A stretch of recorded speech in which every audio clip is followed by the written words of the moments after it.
It's a multitasking kind of day in the shop today, so I was getting the cork grips off of the mandrels and also getting the real seats prepared to get glued up with their tape anchors. And I always like to scuff the blank, scratch it up a little bit, and then remove the dust, make sure all the real seats are fitting nice and tight, and make sure everything's not going to have any wiggle room.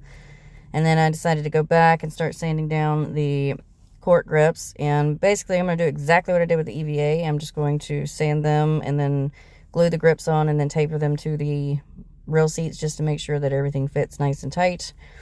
But I'm going to glue the inserts in the Gaho real seats before I glue them onto the blank, just to make sure that everything is set up the way it's supposed to. And with the real seat inserts, it's so messy. Like, I like to prep the inside and make sure I sand it, and then make sure you've got an even coat on the inside and also a very thin coat on the insert.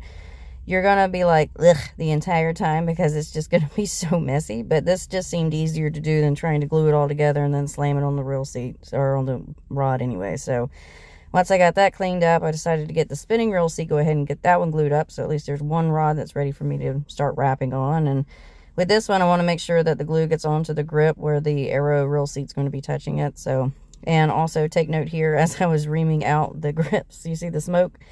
That is the reamers getting too hot, so don't let that happen. But now I gotta go.